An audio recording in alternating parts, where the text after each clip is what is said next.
Alors, le sujet de ce soir. Les hommes sont-ils supérieurs aux femmes? Telle est la question. Et là, je vous envoie directement au Coran.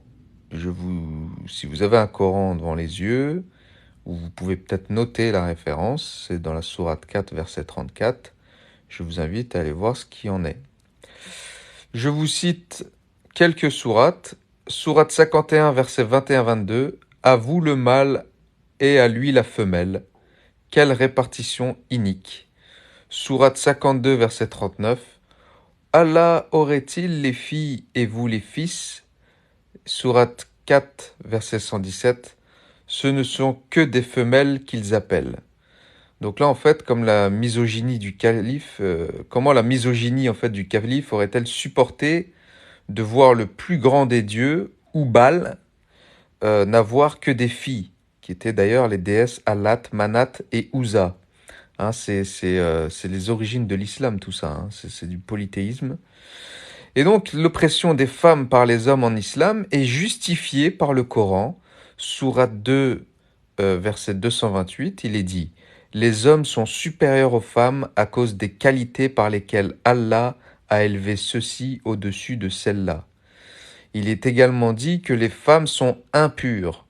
Sourate 4, verset 44. Si l'un de vous revient du lieu où il a fait ses besoins, ou si vous avez touché aux femmes et que vous ne trouviez pas d'eau, alors recourez à la terre pure, passez-en sur vos visages et vos mains, Allah peut vous purifier. Donc, en fait, la femme, elle est associée à la même niveau de crasse que si vous aviez été aux toilettes. Hein, je répète, la sourate 4, verset 43. Mourad, plutôt que de dire des conneries, lis ta religion. Lis ta religion, lisez votre religion, au lieu de croire à la légère, au lieu d'insulter les gens, lisez vos textes, lisez ce en quoi vous avez confié votre âme, il s'agit de votre salut éternel. Je répète la sourate. Voilà, je répète la sourate, sourate 4, verset 43. Si l'un de vous revient du lieu où il a ses besoins, donc c'est les toilettes, hein, si vous venez de faire caca ou pipi, ou si vous avez touché aux femmes et que vous ne trouviez pas d'eau, alors recourez à la terre pure, passez-en sur vos visages et vos mains, Allah veut vous purifier. Comme si la terre allait purifier de la souillure, ou si de se passer de la terre sur le visage allait vous nettoyer le caca qui vous reste. Voilà en quoi vous croyez, mes amis. Voilà. Il n'y a pas de réflexion à avoir. Si vous voulez comprendre le Coran, vous allez qu'à aller voir vous allez vous allez regarder les exégètes islamiques. Hein. Vous allez regarder Ibn Kathir, par exemple. Eh bien, vous aurez toute l'autorité nécessaire pour pouvoir comprendre les textes et les interpréter. Il n'y a pas d'interprétation à avoir, ni même moins de contexte. Arrêtez de maquiller la mariée. Voilà. À maquiller la mariée. Les femmes sont impures parce que c'est des femmes. Dans le Coran, c'est écrit comme ça. Encore, dans le texte de Bukhari. Bukhari, c'est la Sunna. La Sunna, dans le Bukhari, l'apôtre d'Allah a dit « Ô femmes, j'ai vu que la plupart des habitants du feu de l'enfer sont des femmes. Je connais personne qui soit plus déficient au plan mental et religieux que vous. » Voilà.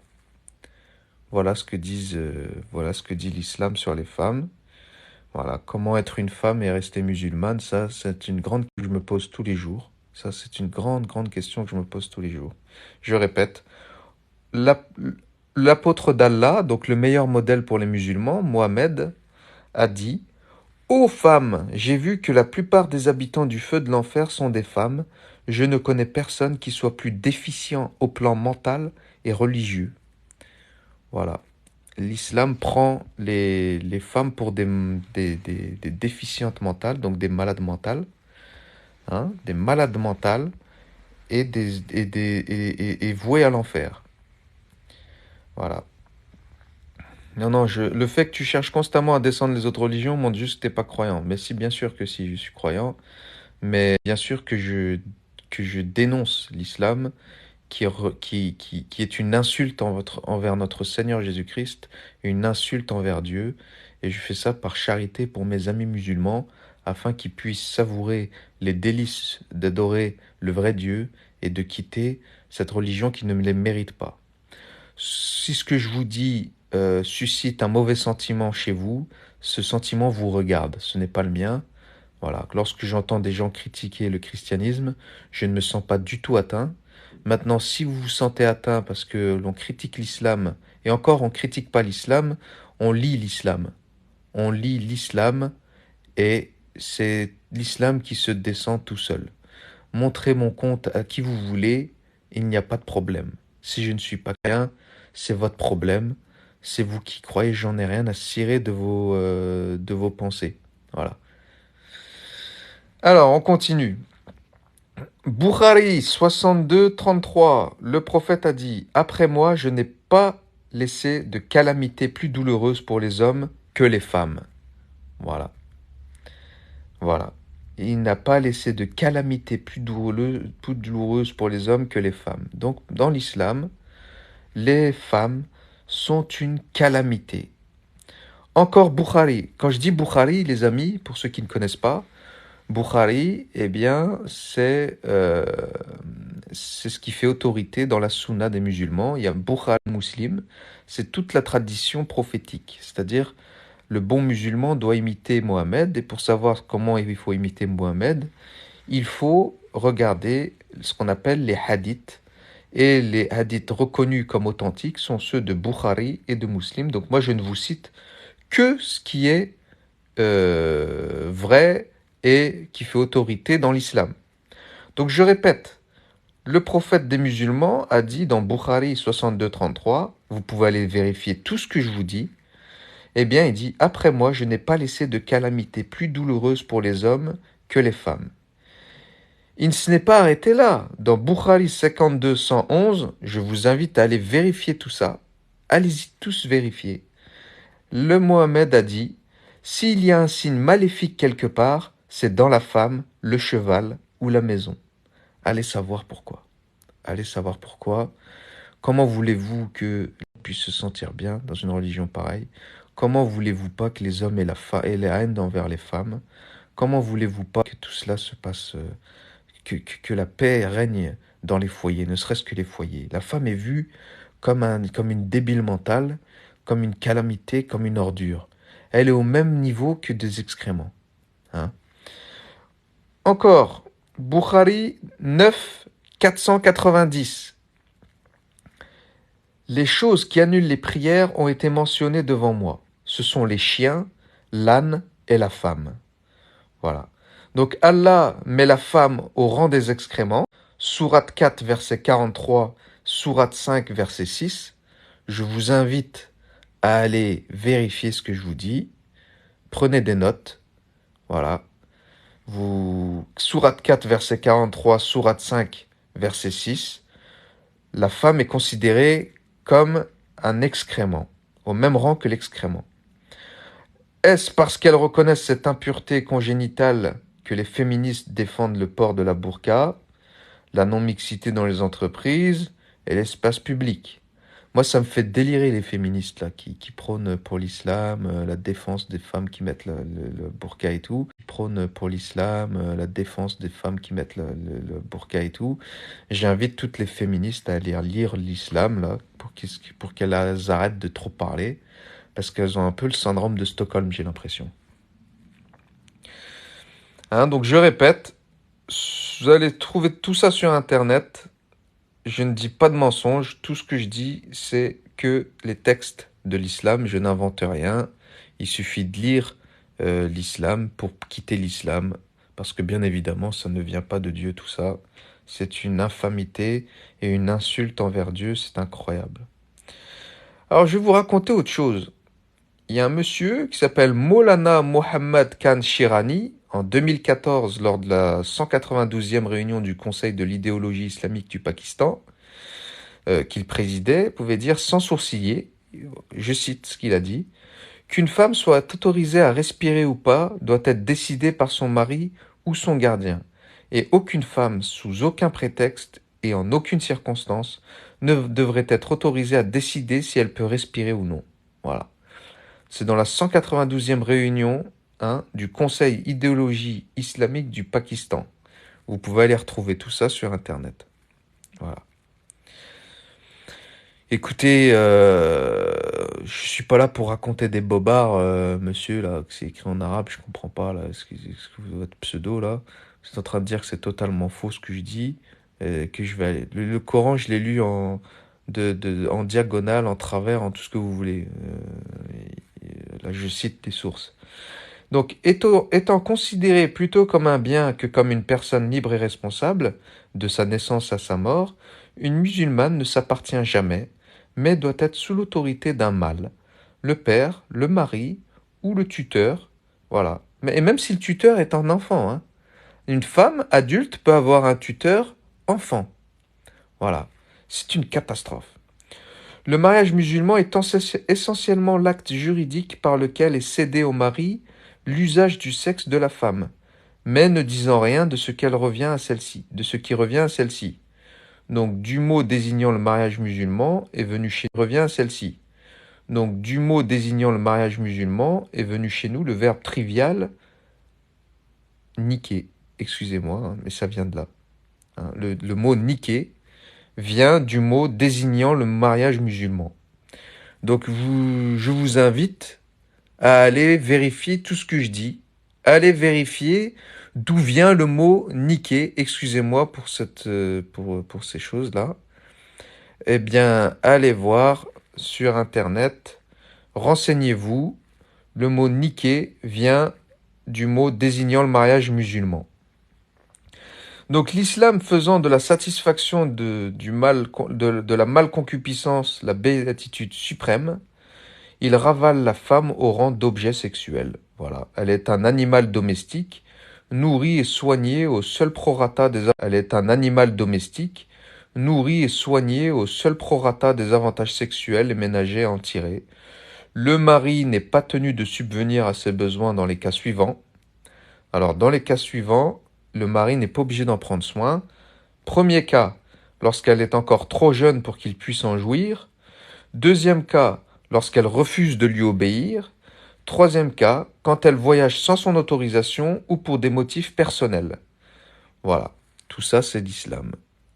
Voilà, tout ça c'est l'islam. Je ne raconte pas de bêtises les amis, même moi j'en crois pas hein, mes yeux, mais c'est comme ça, c'est comme ça. Et oui, il y a des gens qui ont foi en ça, il y a des gens qui croient à ça, voilà. Que voulez-vous que je vous dise? Donc, signe de son statut de chose, la femme n'est jamais appelée par son prénom, mais par référence au mâle dont elle dépend.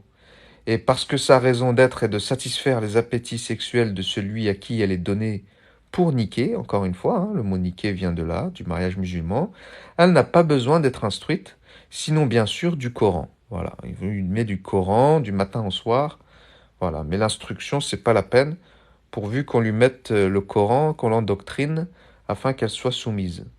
Donc personne d'autre que son propriétaire ne doit pouvoir jouir d'elle, ne serait-ce que d'un regard. C'est pourquoi Allah ordonne qu'elle soit cloîtrée à la maison. Sourate 3, verset 33, allez-y vérifier.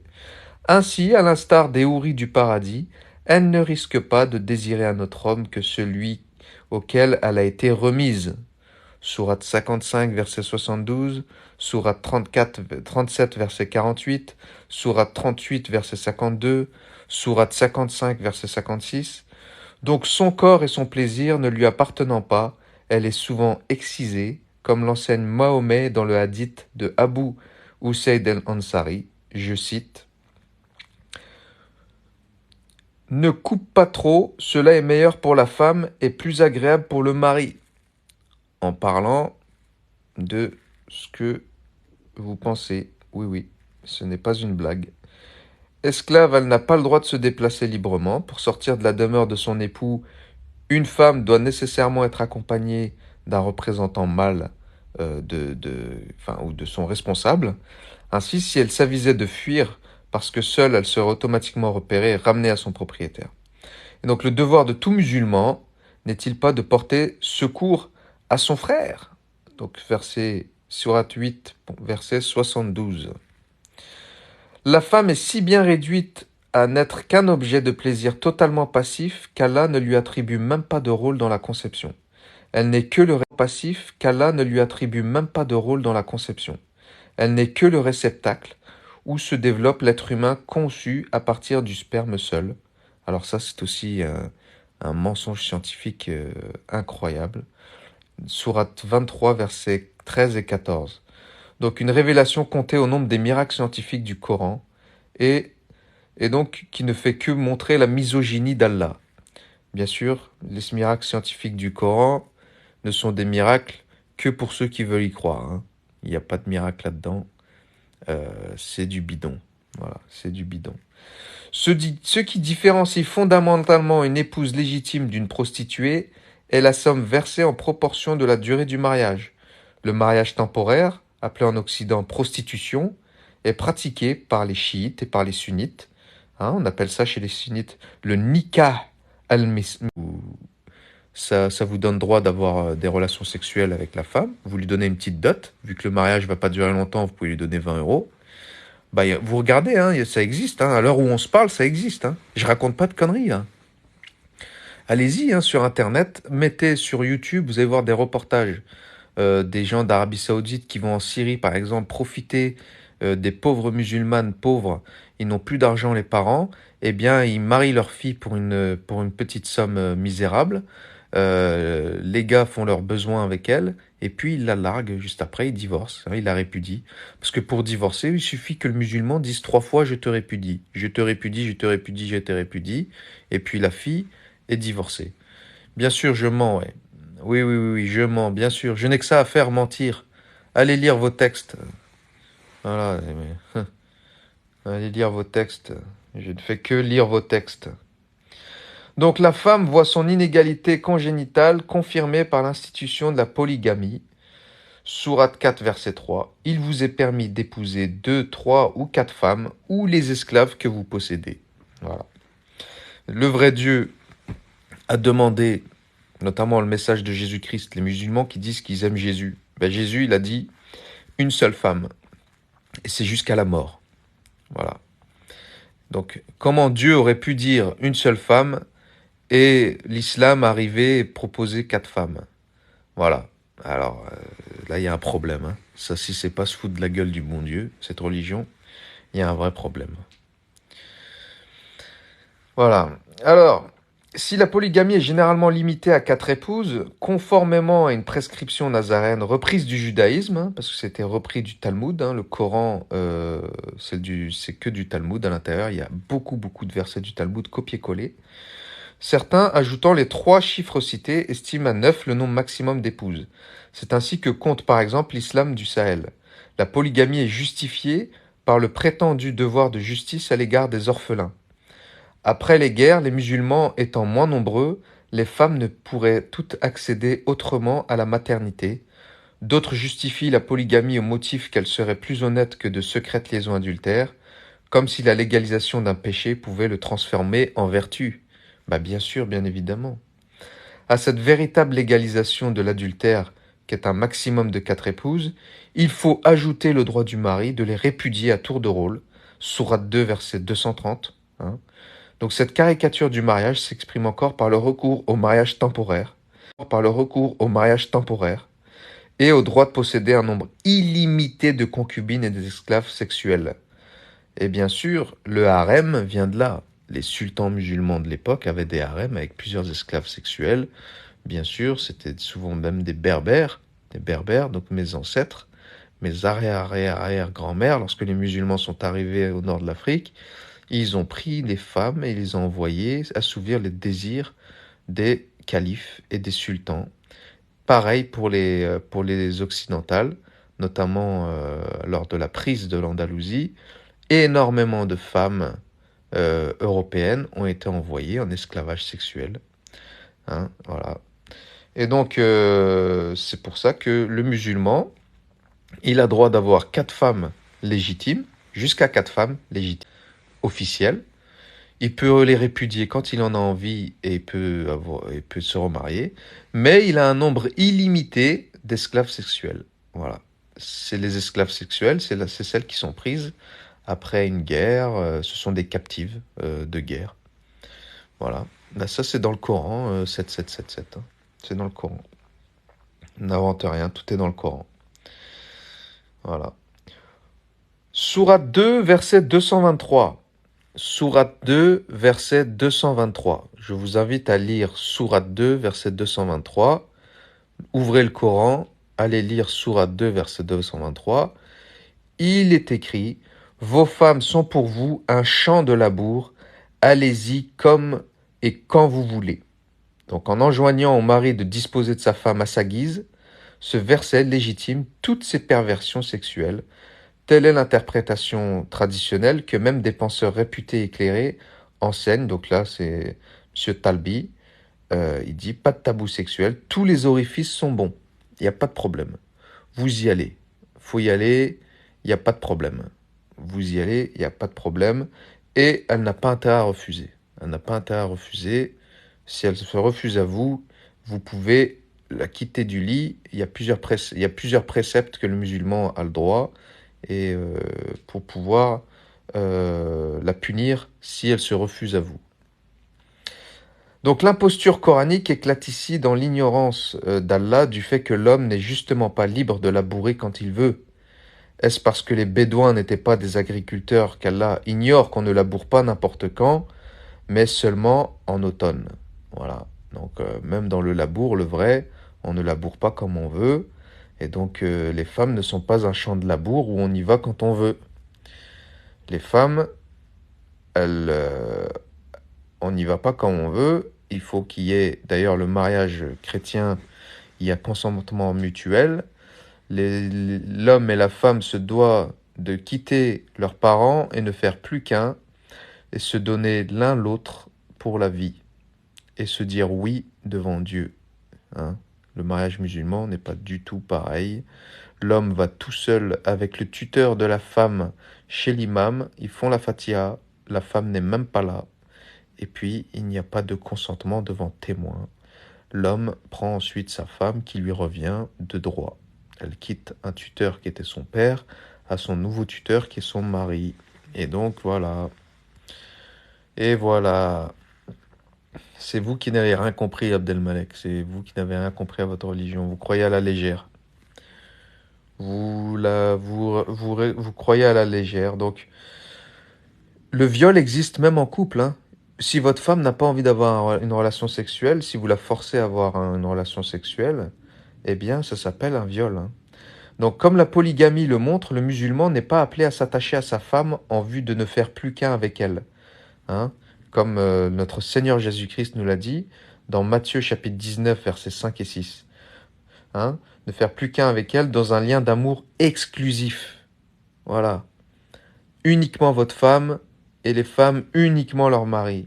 À la différence de l'alliance conjugale caractéristique du mariage catholique, le mariage musulman n'est pas la donation réciproque, totale et irrévocable de soi, mais un contrat juridique rendant licite le viol à peine déguisé et l'esclavage des femmes. Le mariage musulman est si peu une affaire d'amour que l'adultère relève du droit pénal et non du droit privé. Ça, vous pouvez aller vérifier aussi ce que je dis. Voilà, vous pouvez aller vérifier ce que je dis. C'est que l'adultère en islam relève du droit pénal et non du droit privé. Voilà. Puisqu'Allah justifie que Mohammed pratique la répudiation, sourate 60, verset 5, le musulman peut divorcer, sourate 65, verset 1.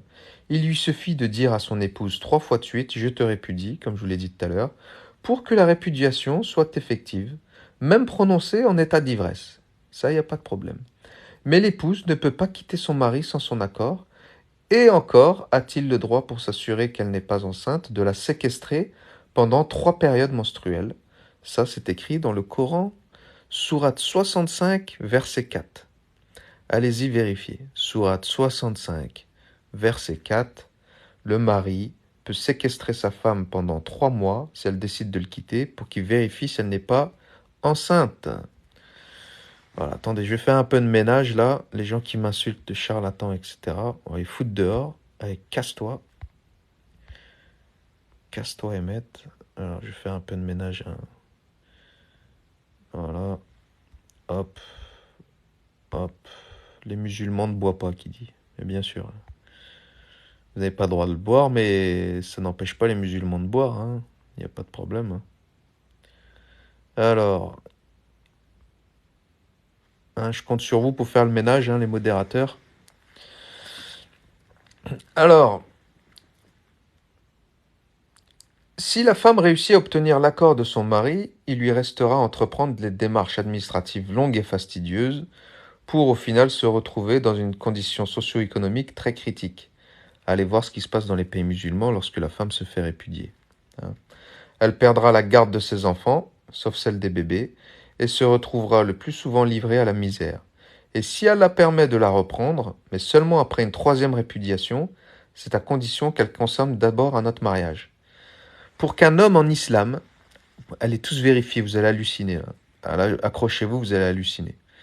Si un homme répudie sa femme en islam, eh bien, il ne peut pas se remarier avec elle tant qu'elle n'a pas été mariée avec un autre homme. Voilà. Ça, c'est véridique. C'est véridique. Allez vérifier. Il y a même, du coup, du business là-dessus. Il y a du business là-dessus. Il y a des hommes voilà, qui payent. Il y a des gars qui payent d'autres gars pour qu'ils aillent coucher avec leur ex-femme pour faire un mariage temporaire afin qu'ils puissent la récupérer. Voilà. Vous pouvez aller vérifier. Allez vérifier, tout ce que je dis, c'est vrai, hein. Et voilà. Allez-y, tout ça, ce que je dis, c'est vrai. Elle doit coucher avec un autre homme avant de pouvoir retourner avec son mari. Voilà, tout ça. Si ça vient du bon Dieu, si ça, c'est pas une insulte envers Dieu, c'est quoi d'autre? C'est quoi d'autre? C'est une catastrophe, cette religion. Une catastrophe. Voilà. Donc ça, c'est même dans le Coran, hein. C'est dans le Sourate 2, verset 230, hein. C'est Sourate 2, verset 230. Si un homme qui veut récupérer son ex-femme, la femme doit d'abord se remarier avec un autre. Voilà. Et à cette fin, le droit musulman, donc on appelle en islam le fiqh, a donné naissance à une profession d'hommes, tout dévoués à la cause de ces malheureuses. Moyennant finance, ils acceptent de les souiller une nuit en toute légalité, afin de les rendre enfin pures à leur mari. Là, vous pouvez aller regarder l'article 127 du Code marocain de la famille. Allez-y, vérifiez s'il vous plaît. Allez-y, vérifiez. Allez-y, vérifiez. L'article 127 du Code marocain de la famille. Moyennant finance, il y a des hommes qu'on appelle les Al-Muhalil. Les Al-Muhalil, A-L-M-O-U-H-A-2-L-I-L. Ces gens-là sont dévoués, moyennant finance, de coucher avec les femmes pour les rendre euh, valides à leur ex-mari. Non, je connais le fiqh, le code marocain, il sort pas de la planète Mars, il sort de l'islam, d'accord? Voilà. Plutôt que de rigoler, les gars, ils disent péter de rire, ils ont une religion pareille, ils ont confié leur âme à une religion pareille, et ils se permettent de rire en plus. Ils se permettent de rire. Ensuite, dans Bukhari 54 460, l'apôtre d'Allah a dit: si un époux appelle sa femme dans son lit et qu'elle refuse et l'oblige à dormir en colère, les anges la maudiront jusqu'au matin. Voilà. Donc, si une femme se refuse à son mari, eh bien les anges la maudissent jusqu'au matin. Voilà. Voilà. Et voilà. Qu'est-ce que vous voulez que je vous dise? Je mens là encore? Est-ce que je mens? Est-ce que je mens? Il est où le menteur? C'est qui les menteurs? Moi, je mens pas, moi. J'ai pas le droit de mentir, moi. Je dois me confesser si je mens. Voilà. Je ne mens pas, je lis vos textes, là. Je lis vos textes. Bukhari, c'est ce qui fait autorité. Hadith sahih. Je vais vous en rajouter encore une, là. Mohamed a dit: toutes les fois qu'une femme fait du tort à son mari dans ce monde, les houris qui seront ses épouses dans l'autre disent: ne lui fais pas du tort, que Dieu te combatte, Il n'est chez toi qu'à titre de passager, et il ne va pas tarder à te quitter pour venir avec nous. Voilà, ça c'est les houris, les vierges là qui sont dans le paradis islamique, qui parlent comme ça sur la femme qui prend pas soin de son mari. Elle dit, t'inquiète pas, va, nous on va le récupérer, on va le récupérer. C'est un truc de fou. Donc la femme peut perdre la reconnaissance de ses droits à être nourrie, blanchie et logée du seul fait qu'elle se refuse à son mari. Ça, c'est dans l'article 67 du Code du statut personnel égyptien, par exemple. Elle doit s'attendre à être mise à la porte à tout moment dès qu'elle cesse de plaire. La menace permanente de répudiation place l'épouse à la merci des moindres mouvements d'humeur de l'époux. La crainte perpétuelle d'être rejetée a des conséquences psychologiques dramatiques. Voilà, la femme musulmane, en fait, elle vit dans la hantise permanente d'être répudiée, et c'est ce qui la pousse à faire des enfants en permanence, surtout des garçons, et à recourir à toutes sortes de stratagèmes, des fois même de la magie ou de la ruse pour garder sa place. Et dans cette angoisse perpétuelle où elle vit, eh bien, on peut percevoir l'origine possible du sous-développement des sociétés musulmanes. Parce que lorsqu'une femme euh, est maltraitée, eh bien, il faut pas, c'est normal que toute la société soit malade. Si vous rendez les femmes malades, elles rendront vos enfants malades et toute la société sera malade. 57 pays musulmans, il n'y en a aucun qui marche. Voilà. Il n'y en a aucun qui marche. Voilà. Si les pays musulmans fonctionnaient, on irait tous courir pour y aller vivre là-bas. Qu'est-ce que vous voulez que je vous dise, moi? Qu'est-ce que vous voulez que je vous dise?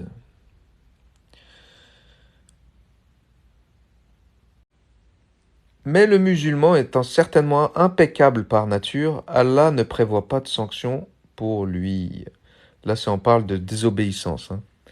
Allah, il prévoit pas de sanctions pour l'homme en cas de désobéissance envers sa femme. Là, l'obéissance, c'est qu'envers le mari.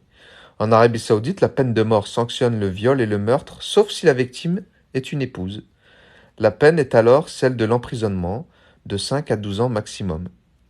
Bah oui, parce que dans le Coran, il est écrit, Sourate 3, verset 36, le garçon n'est pas comme la fille. Allez vérifier. Allez vérifier. Allez tous vérifier si je raconte des bobards.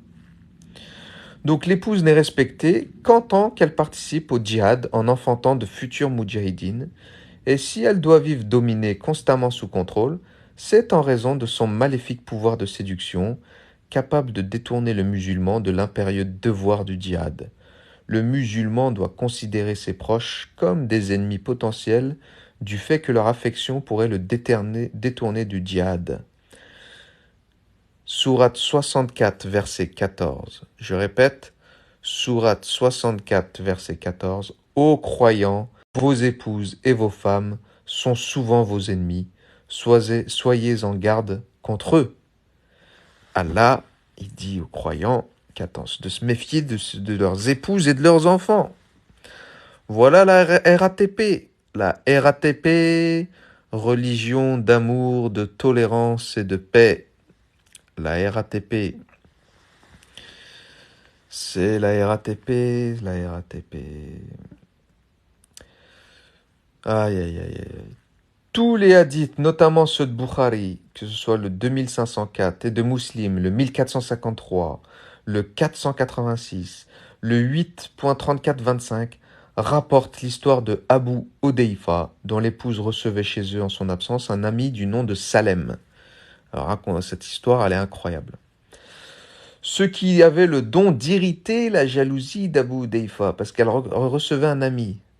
Ce dernier fit alors connaître la situation de Mohammed, qui donna la solution suivante. Que l'épouse d'Abu Hudayfa allaite désormais de ses propres seins l'ami Salem. Cet allaitement étant censé empêcher un adultère en créant entre eux une relation de mère à fils. Voilà. Donc si un homme adulte, c'est par exemple le mari est jaloux d'un ami qui est venu rendre visite chez lui, il est jaloux, il a peur que cet homme-là lui prenne sa femme, eh bien Mohammed leur a dit, si tu veux être sûr qu'il n'y aura pas de relation sexuelle entre ton ami et ta femme, eh bien il faut que ta femme allaite ton ami. En l'allaitant, eh bien il deviendra son fils, comme son fils. Et donc, ce serait du coup impossible qu'ils aient une relation sexuelle. Voilà. Incroyable. Allez vérifier tout ça. Hein. Allez vérifier tout ça. Hadith Bukhari 2504. Allez-y vérifier. Allez-y vérifier. Hadith Bukhari 2504. Voilà. Voilà. Incroyable. Donc, je vais continuer. Donc, il lui dit ça pour qu'il ait une relation de mère à fils. L'inceste ne devait pas alors pas apparemment poser de problème. Mais voilà que les musulmans ont aujourd'hui le même problème pour les musulmanes travaillant en présence d'hommes étrangers à leur famille. Aussi, le cas a-t-il été religieusement porté devant la très prestigieuse université islamique d'El-Azhar, au Caire. Et il y a un imam qui a dit, une femme musulmane, il avait émis une fatwa, hein, il avait mis une fatwa. Une femme musulmane devra désormais allaiter son collègue de travail à 5 reprises afin de nouer avec lui une relation de sein. Alors ça, c'est un truc de dingue, mais allez-y vérifier. Hein. Cette fatwa-là, elle a été émise par l'imam Izzat Atiyah, A-D-T-I-Y-A-H. C'est le directeur du département de recherche du hadith. Allez voir la fatwa qu'il a mis. Allez voir la fatwa qu'il a mis. Il a demandé à ce que les femmes qui travaillent avec des collègues hommes les allaitent. Il faut les allaiter à 5 reprises afin qu'il n'y puisse pas y avoir de relation entre eux. Allez-y regarder. Allez-y regarder. S'il vous plaît, allez-y regarder. Ne me croyez pas. Ne me croyez pas sur parole. Allez-y voir. Allez-y voir. Alors, Allah considère les femmes comme naturellement stupides. Sourate 43, verset 18. Je cite le Coran. Et quoi? Cet être qui grandit parmi les colifichets et qui discute sans raison. Voilà, en parlant de la femme. Au point que la valeur de leur témoignage ne peut jamais équivaloir qu'à la moitié de celui d'un homme. Le témoignage d'une femme est 2 fois moins important, 2 fois moins de valeur que celui d'un homme. Sourate 2, verset 282.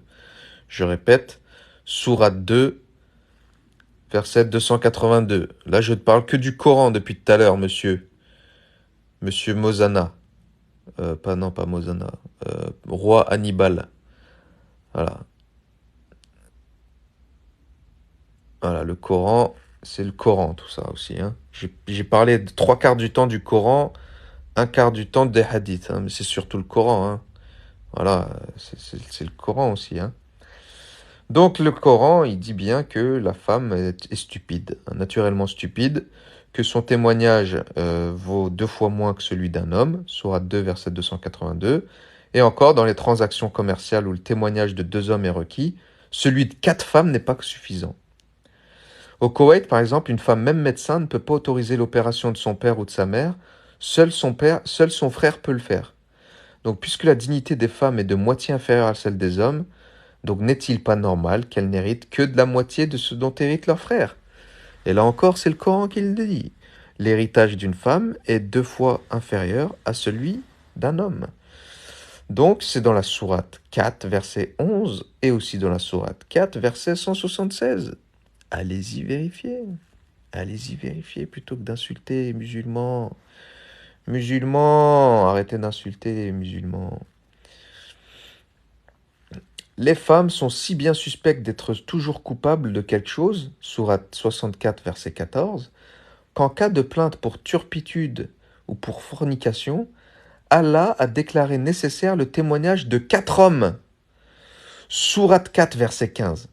Celles de vos femmes qui pratiquent la turpitude, faites témoigner à leur rencontre 4 parmi vous. Ça, c'est le Coran. Ça, c'est le Coran. Le Coran, celles de vos femmes qui pratiquent la turpitude, faites témoigner à leur rencontre 4 parmi vous. Comme si, attendez, imaginez la scène. Je rentre à la maison, je suis musulman, je rentre à la maison, je vois ma femme avec un autre homme, en pleine action. Et donc là, je dois aller chercher, donc je dois aller chercher, je dois leur dire d'arrêter, et je dois aller chercher 4 témoins, voilà, il faut qu'il reste dans cette position-là. Je dois aller chercher 4 témoins pour qu'on puisse faire valider qu'il y a bien eu fornication. Voilà. Voilà. C'est un truc de fou. C'est un truc de fou. C'est un truc de fou, cette religion. Mais j'hallucine. C'est un truc de malade. C'est un truc de malade. J'en ai tellement à vous raconter. Je sais pas par quoi continuer. Je sais pas par quoi continuer. Sourate 24, verset 33. Sourate 24, verset 33. Ne contraignez pas vos femmes esclaves à la prostitution si elles veulent rester chastes. Mais si on les y contraint, alors Allah leur accordera son pardon et sa miséricorde. Est-ce que vous me croyez? Est-ce que vous me croyez? Donc après la venue du chaste Jésus, appelant à vivre déjà comme les anges au paradis, l'islam cache son refus de la sainteté sous des apparences de l'égalité. Allah pardonne à des femmes qui, n'ayant pas agi librement, ne sont coupables d'aucune faute, tandis que ne disant mot de leur souteneur, elles les innocentes. Voilà. Donc quel est le rapport ici entre Allah et la justice? Voilà. Quel est le rapport ici entre Allah et la justice? Allah, il légitime le proxénétisme des esclaves. Voilà. Donc ça veut dire qu'un musulman peut mettre ses esclaves en prostitution, il n'y a pas de problème. Il n'y a pas de problème. Sourate 24, verset 33. Allez-y vérifier comment. Encore, je dis pas. Encore. Comment est-il possible aux musulmans d'épouser les femmes de leurs fils adoptifs s'ils ne peuvent avoir de fils adoptifs? Et pourquoi est-il interdit d'épouser des non-musulmanes si Allah l'autorise? Parce que l'adoption est interdite en islam. L'adoption est interdite en islam à cause de ce qu'a fait Mohammed. Il a désiré la femme de son fils adoptif. Soit 33, verset 37. Ah là là là là là. Alors que le Fils de Dieu, notre Seigneur Jésus-Christ, après l'avoir arraché à la lapidation, il commande à la femme adultère, dans Jean chapitre 8, verset 11, il lui pardonne et lui dit « Va et ne pêche plus ». Alors que dans Bukhari 38 508, dans l'apôtre d'Allah ordonne « Si elle confesse l'adultère, lapide-la à mort ». Voilà la différence. Jésus a pardonné la femme adultère et cette femme est devenue une sainte, comblée, il a réparé son cœur en lui pardonnant.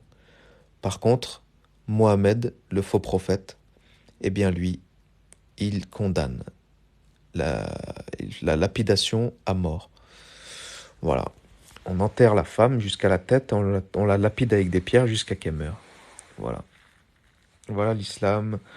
L'islam, la RATP, religion d'amour, de tolérance et de paix, bien sûr, bien sûr, bien sûr. Ou alors vous entendrez souvent des femmes dire que les musulmans, que l'islam aurait libéré la condition de la femme.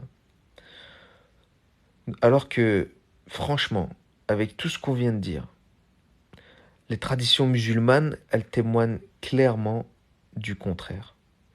Puisque la première épouse de Mohammed, la riche veuve Khadija, n'était ni recluse ni voilée, mais menait une vie nomade dirigeant un commerce au service duquel elle employait d'ailleurs le futur prophète de l'islam, le faux prophète, la comparaison de la condition féminine avant et après la venue de Mohammed témoignait-elle en faveur de l'islam?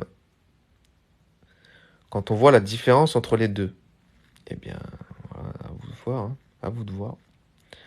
Si vous voulez si vous voulez que l'islam honore la femme, pas de problème. Hein.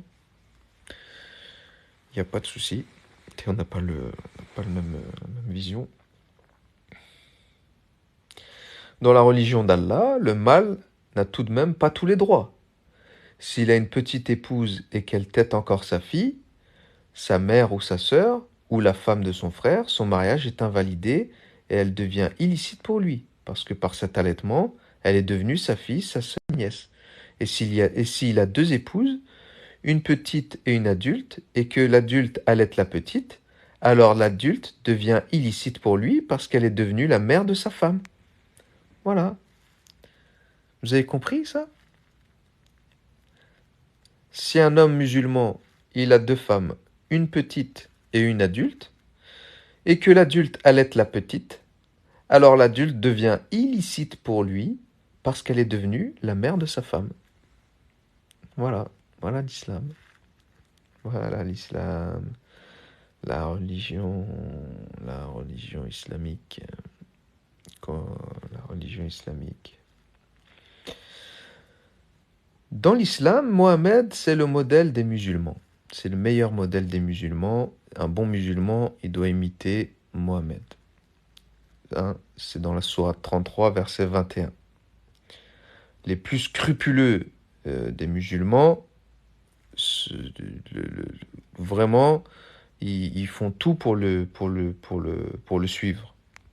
Et donc, ils se laissent pousser la barbe, ils portent la djellaba, ils dorment sur le côté droit, et à l'exemple de Mohammed, suivent la consigne divine de ne pas permettre que l'on s'adresse à leurs femmes autrement que derrière un voile. Sourate 33, verset 53.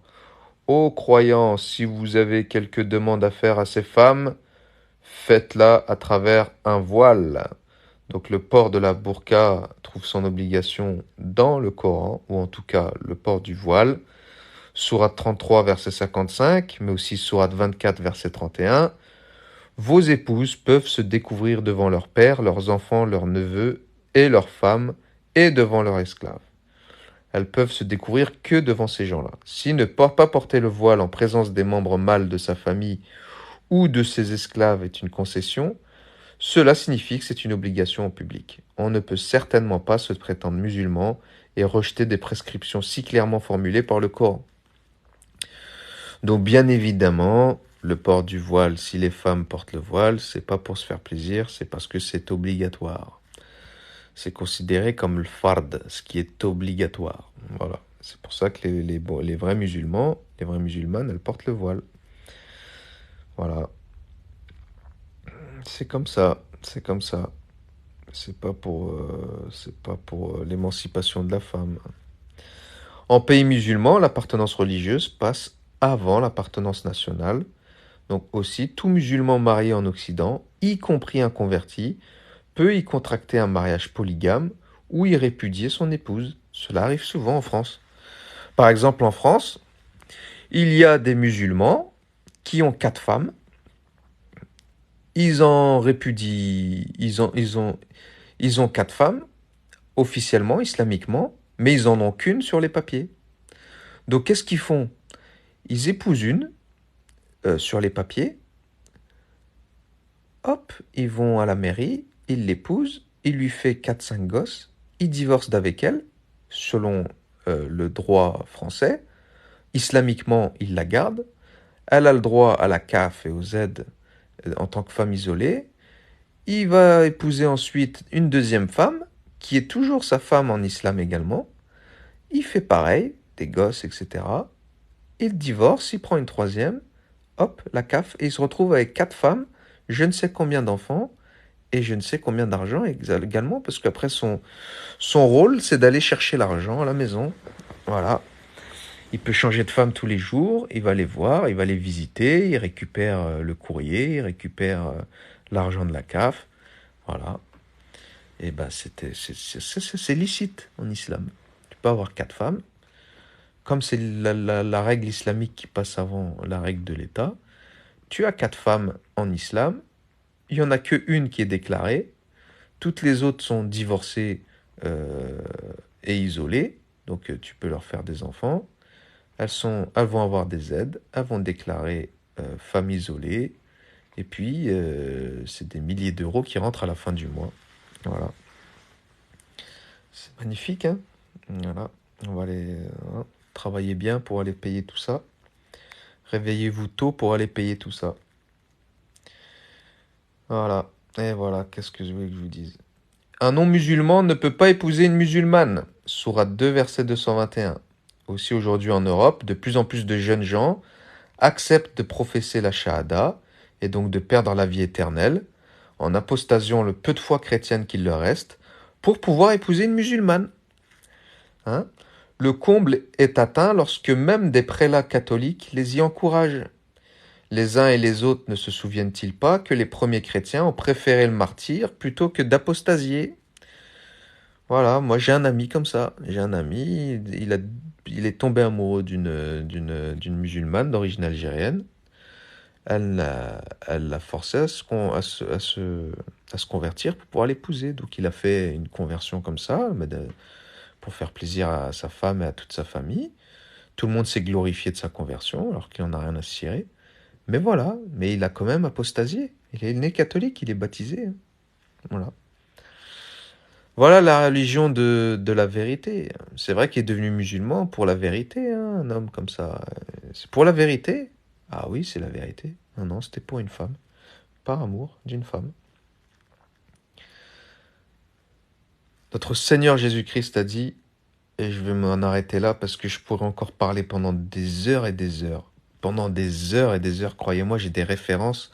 J'ai des centaines de pages de références si je devais en parler. Mais je vais m'arrêter sur une belle parole de notre Seigneur.